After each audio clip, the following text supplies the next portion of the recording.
Hi, I'm Patrick Dunnican. At Gibbons, we believe that citizens need to be informed about the complex issues that affect their lives. That's why we're proud to support the programming produced by the Caucus Educational Corporation and their partners in public television. Funding for this edition of State of Affairs with Steve Adubato has been provided by the Turl Fund, supporting Right from the Start NJ, the Robert Wood Johnson Foundation, Horizon Blue Cross Blue Shield of New Jersey, Guarini Institute for Government and Leadership at St. Peter's University, the law firm of Gibbons PC, the Fidelco Group, and by International Union of Operating Engineers, Local 825. Promotional support provided by NorthJersey.com and Local IQ, part of the USA Today network, and by Insider NJ.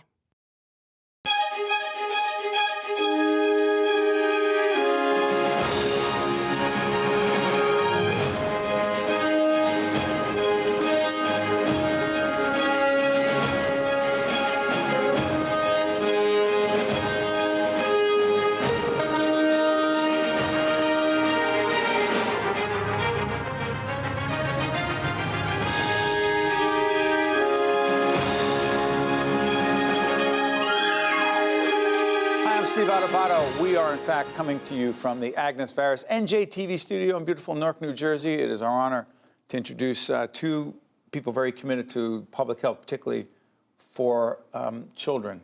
And this is first Ilise Zimmerman, President and CEO, Partnership for Maternal and Child Health of Northern New Jersey, and Dr. Michael Lamacchia is the chair of the Department of Pediatrics, St. Joseph's Children's Hospital, and the new chair of your organization. That's correct. You know, we've done a whole range of programming, if you will, folks, on the question of ACEs, adverse childhood experiences, tied to a larger initiative we're involved in called Right from the Start NJ. You're going to see that website up. Why? Because we want you to look at the previous interviews we've done on adverse childhood experiences. We'll explain it there, and we'll also talk about a whole range of other things we're doing there. So, Ilise, let me ask you, define an adverse childhood experience and why it matters so much to people.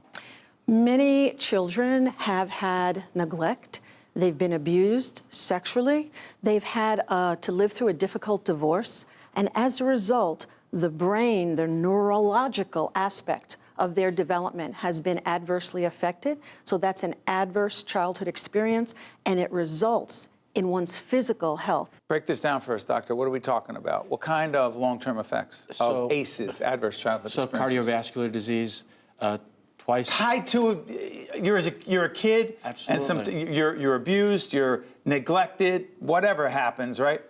Connected to having an adverse childhood experience. So if you have 4 adverse childhood experiences, you're twice as likely to have cardiovascular disease, twice as likely to have a stroke, 12 times more likely to attempt a suicide, to have liver disease. Why? Well, because it's a series of events that happen. Right. So it's toxic stress. So, consider, seeing a bear in the woods. So you have this response that's neurological and that's endocrine, so cortisol in the sympathetic nervous system. Right. And so you get this, but if you have a stressor like a dysfunctional family life or an abuse, an accumulation. I'm sorry, you're not talking about my family, are you? Not at all. I believe me, the more I read about ACEs, I'm like, how many do you need? In all seriousness, is it fair to say, I'm sorry for cutting you off, sure. Is it fair to say that a significant percentage of people have experienced at least 4 adverse childhood experiences: poverty, sexual abuse, physical abuse, emotional and mental abuse. Divorce, keep going. What else are we talking about here? Domestic violence. Addiction, a parent is addicted in some way, affects the childhood. Go ahead. Child is have a parent who's incarcerated. They don't get to see their parent except behind bars.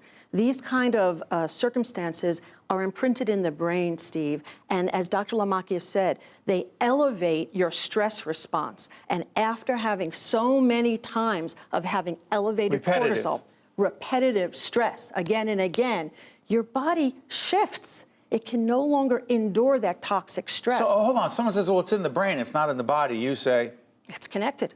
You can't say they're 2 different things, right, Doctor? Both. They're connected, sure. So let's talk about this. Again, we talked to the First Lady, Tammy Murphy, about this. Check out our website for the interview we did with Tammy Murphy on the question of adverse childhood experiences. But what I'm curious about is what are we doing here? You and your team are working with healthcare employees to look for what? So young children manifest these signs relatively early. So if you have preschool instructors knowing that if a child is consistently isolated, if that child doesn't want to participate in activities, or if that child is uber aggressive, that child may be an outlier. And you have to be able to know those signs and find out from the parents, is everything going well with this child? Yeah, but hold on, let me play devil's advocate. First of all, you're looking for what? You're looking for certain kinds of behavior, doctor? Right. So it could be, lack of memory, not doing well in school, having behavioral problems, overreacting to something that appears like a minor stressor. Those are sort of things that one can encounter. So you identify it, but how do you train, whether it's teachers or healthcare workers, to deal with the parents who may, in fact, be the perpetrators of these adverse childhood experiences? That's what's playing in my mind. Yeah, no, I think you have a valid point. I think that you have to know other members of the family. The key, though, is knowing that the child may be in need of someone to turn to. Whether you are a coach of a young child, you can be somebody who they see in nursery school. Children have an uncanny way of being honest. So they will say, look at my arm. And you'll say, what's going on? And you say, well, Daddy twisted it last night. And we are asking of healthcare workers, of teachers, of principals and others who interact with children to frankly go further than they're going right now. That's what it sounds like you're asking, doctor. Right. But it's also about building resilience, right? So one of the things that we've learned is many of us encounter stresses in our daily life, but it's how we react to them that's important. So building a nurturing relationship, having children have the confidence in being able to communicate with their teachers, with others, with adults, having role models, being able to mentor children. This is also very important. A national phenomenon? Oh, yes. Absolutely. Absolutely. Dealing with it nationally, because is this Congress's job? Is it the job of some government agency? Is it society's job? Whose job? Go ahead, doctor. It's societal, right? Because we can treat the individual, but it's more important to sort of prevent many of these things from occurring, and having sort of the resources that are available to parents, doing parenting skills education to parents, having the ability to have someone come into the household and to reestablish some good dynamics. At least before I let you out of here, I'm curious about this. These ACEs, adverse childhood experiences, have been going on forever. Why now?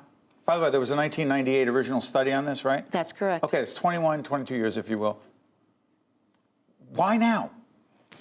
I think that there are speakers, there are physicians, particularly on the West Coast. Now you have traction in children's hospitals, that they see this correlation and they're not going to let it go.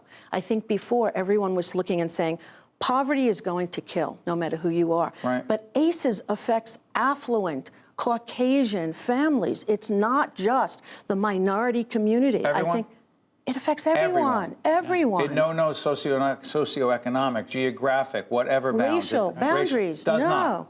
No. I mean, if you consider 2 seconds. If you consider the original study that happened in San Diego, mostly white, college-educated individuals. So you can imagine layered upon that, having the social determinants of health, like hunger, food insecurity, violence, all those things later on top. We will Those continue are really important. we'll continue to look at these issues. Ilise and Dr. Lamacchia, thank you so much. Let's continue the conversation as part of our Right from the Start NJ initiative. By the way, Dr. Lamacchia will not admit this, but he was one of my students in a communications seminar for physicians. How did I do? You're fine, but I noticed you don't say that publicly to people. That was a non sequitur. We'll be right back right after this. Thanks. To see more State of Affairs with Steve Adubato programs, visit us online at stateofaffairsnj.org. If you would like to express an opinion, email us at info@caucusnj.org. Find us on Facebook at facebook.com/Steve Adubato, PhD. And follow us on Twitter at Steve Adubato. This is Steve Adubato. We're in Jersey City, in fact, at St. Peter's University. This is the annual Reentry Conference, the Road to Salvation from Addiction to Employment. We're here with Governor Jim McGreevey, who is the chair of New Jersey Reentry Corporation. Jim, we've talked about these issues many, many times, usually in the studio. This conference, what's it about and why is it so important? Steve, it's focusing on the reality of addiction. About 75% of our clients are addicted or active in their addiction. And obviously because of heroin and the fentanyl crisis, it's taken on a new emergent concern. We have 3,200 young people, largely young men, died last year in the state of New Jersey. New Jersey was one of five in the nation, 5 states in the nation that had the most substantial increase in overdose deaths. So we're looking at best practices in terms of medication-assisted treatment, whether it's Suboxone or Vivitrol, or what we could do, particularly as people come out of treatment, as they come out of jail, they come out of prison, how to sustain them for the long term, for 1 year, 2 years, and 3 years, and then ultimately it's about employment and the wraparound services. So today we're honored to have not only a number of legislators, but Father Greg Boyle, a Jesuit priest, who runs Homeboy Industries, which is down in Los Angeles, right? Los Angeles, exactly. Started out in the Barrio and the Dorothy Mission, and is now the largest program of its kind in the country, talking about his experiences. But also state legislators talking about expungement, talking about employment opportunities.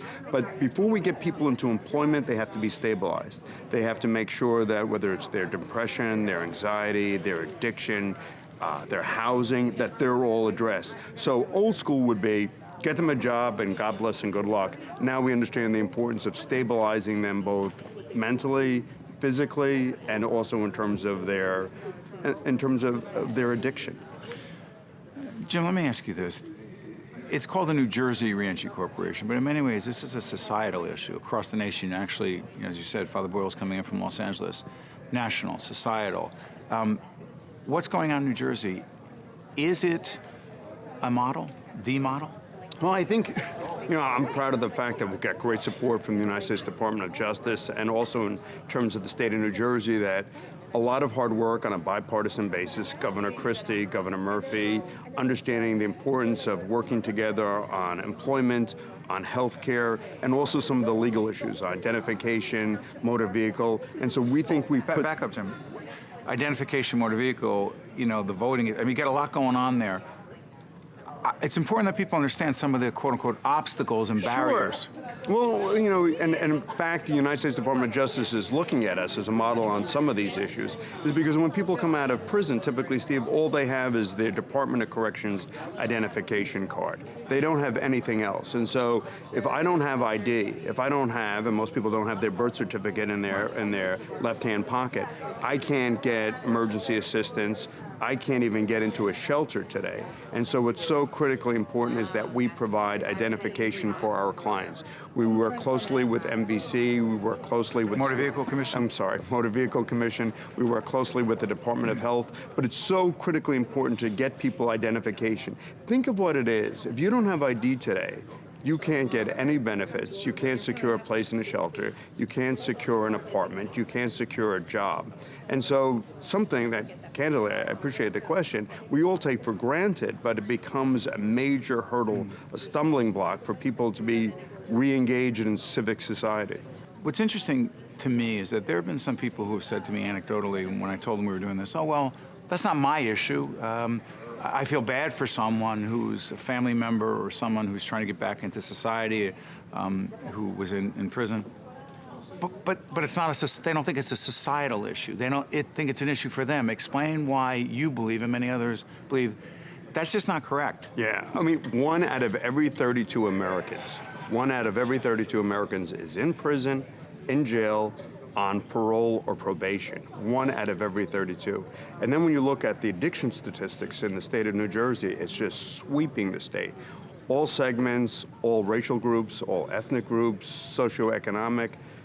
And so what I would respectfully suggest, people don't think about addiction until it touches your life. I was on the phone with a dear friend and successful union leader, and just describing to me literally yesterday how his nephew was in and out of treatment. And so it happens one family at a time, Stephen.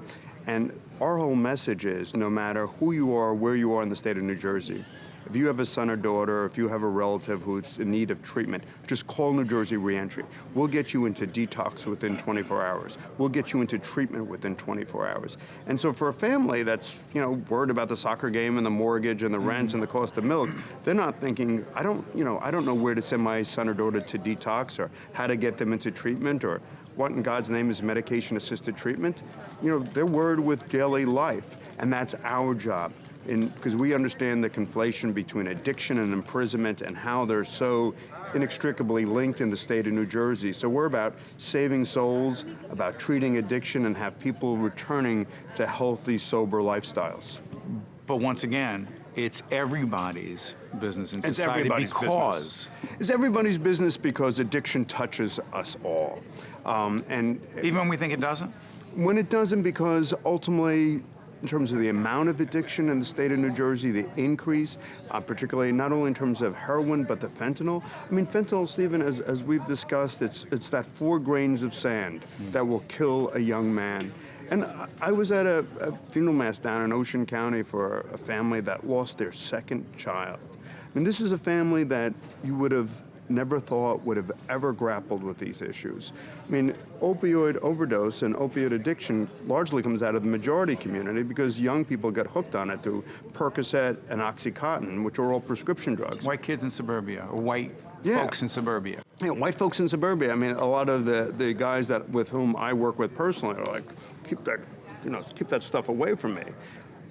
You know, the irony is that because the white kids in suburbia first got into their addiction through opioids, namely Percocet and Oxycontin, that's what drives them. And so when they hear that somebody died, they will literally look at that stamp of that heroin, that fentanyl, and they'll chase it.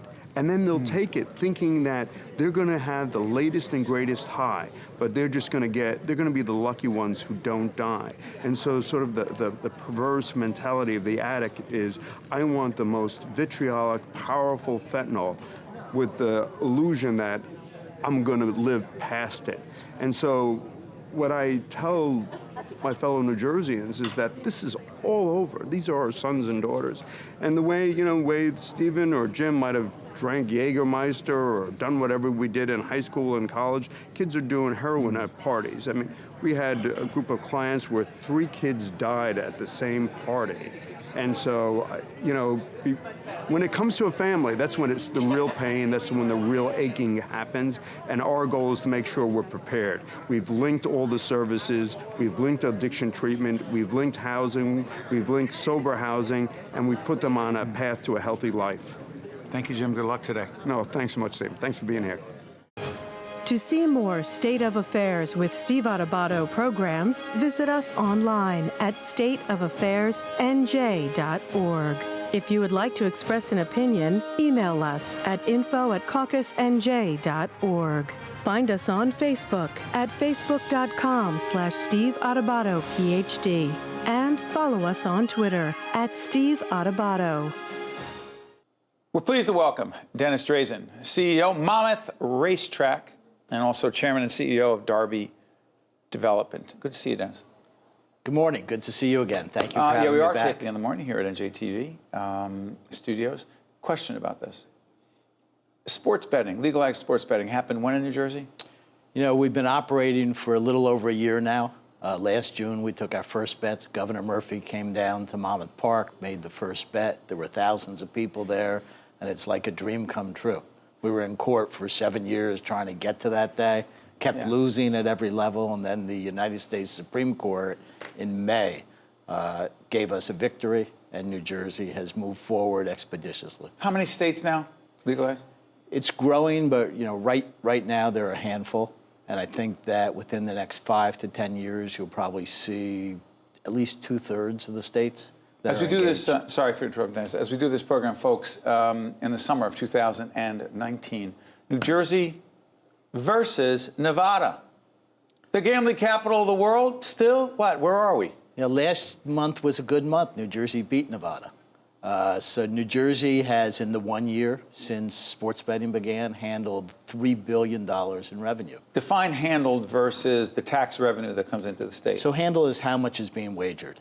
And the tax revenue depends on whether you're betting in a brick and mortar facility, casino or racetrack, or online. The rate is different, but the state has taken in close to $25 million in revenues from sports betting. Do you expect that to grow? I do. I think New Jersey will be one of the leaders in the country. Our demographics are so much stronger than Vegas. What does that mean? Well, when you look We have more people that want to gamble, basically? Yeah, when you look at the population, I mean, first of all, gambling on sports, in this country has been a $400 billion illegal industry for years. So it's not that it's out there and it didn't exist. It's out there and it was being done by offshore companies, crime families. That's right. So now it's legalized. With no tax revenue. Correct. So now it's legalized, and you'll see more and more of the revenue that was illegal shifting to legal, safe markets. We won't put the bookies out of business because they'll still have a market for them also. They can do things we can't do. They can make loans, let people bet on credit, But the legal market is growing, and I think that throughout this country, if a state wants to have gambling, some states may not, but they will eventually find a way to do it. Dennis, what do you say to those who argue that by legalizing gambling, making it more accessible, you can now gamble online, you get a mobile device that you can gamble with, that it potentially fuels the gambling addiction that some people have because it's just easier, you say?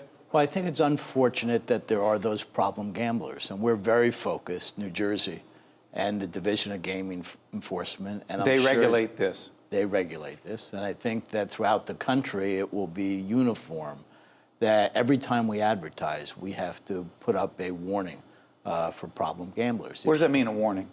We have to put graphics on any ad that we do that says if you have a problem or if you know somebody that has a problem, you have to call the hotlines for problem gamblers. And you need to bet with your head, not over your head. That's the message. So while we recognize that it's a problem that exists out there in many segments of society, and it has to be handled properly. Dennis, is it fair to say that right now New Jersey is where it is? We, as you said, New Jersey beat Nevada for the first time last month. We're taping in mid, if you will, mid-July. This will be seen after.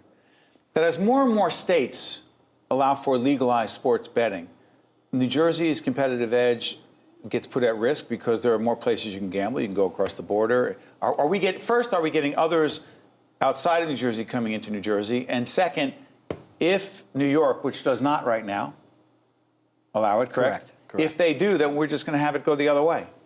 Yeah, New Jersey is to New York.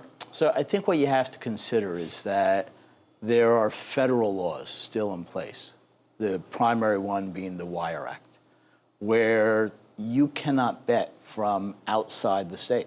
What do you mean? So New Jersey is geo-blocked and geo-fenced.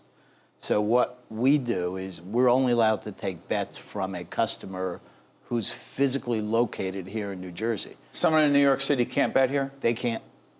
They have to come to New Jersey to bet. No, but they cannot be in the heart of Manhattan or the Bronx or Brooklyn. They can't bet. If they're on their phone, they can't bet in New Jersey. They cannot. They're blocked. Correct. So any state that comes on board is not going to be in competition for our customers. They're not going to be able to take bets from our customers. Now, we do see, and you mentioned New York. New York, for whatever reason, has not gotten their act together, and they haven't moved forward with sports betting. But you're monitoring that every day. We're monitoring it every day. I think they're likely to be live soon in a brick-and-mortar facility upstate, but not online. They're still debating how to do that. But the Meadowlands is enjoying significant activity because people come from New York. You can watch where people are betting from the Division of Gaming Enforcement. So you see them coming over the bridge on a bicycle, getting to one side, making their bets on mobile, turning around and going back. But when New York gets legal, I think you will see some of the business that's in New York now stop coming. Dennis, I need to ask you this. Santa Anita, racetrack out in California. There and other places, the number of horse deaths way beyond what it should be. A, why do you think it's happening? B, what's going on at your place, at Monmouth? So at Monmouth, we put safety first for horses, and we do a lot of things at Monmouth to take care of our track, to inspect every horse before they go out. The state vet looks at them every morning before they're going to race, make sure that they're sound. The state vets look at the horses when they're warming up. If any horse seems off, they can scratch the horse, they jockey on the horse. Scratch the horse, meaning the horse is out of the race. Eliminate him from the race. A jockey can ask the state vet to scratch the horse to eliminate the horse from the race. But in California, what happened is they had heavy rains during a short period of time. What does that do to the track? They sealed their track, and it didn't permit the proper drainage from the track. So they had a subsurface, a base of the track that was, in my view, defective. And they didn't handle it properly. And Should they have protected those horses more?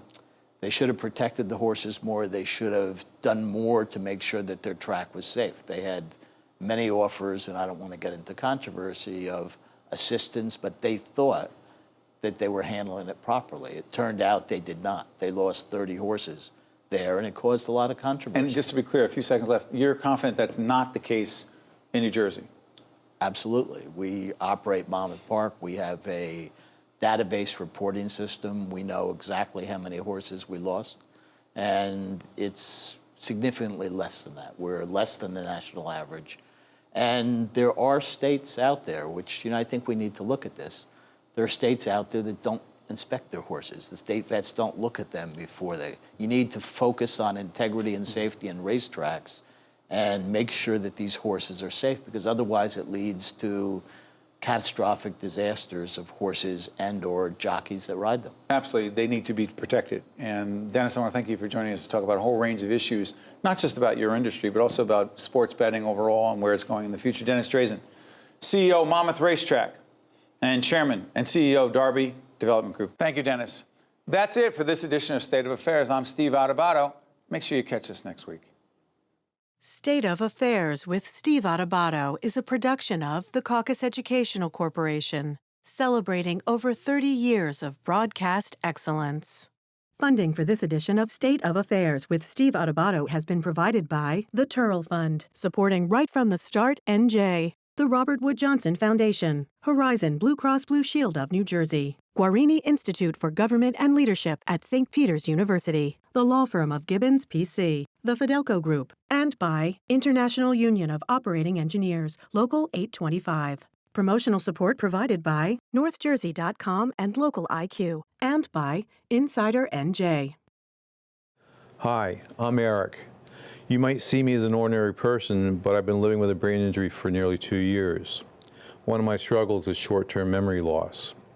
At Opportunity Project, I'm given hope and support, and I've gained my confidence back through the job placement program. Despite my challenges, I have a reason to keep improving. Today, even though life has changed me, I believe that anything is possible. If you have a brain injury, you don't have to face your road to recovery alone.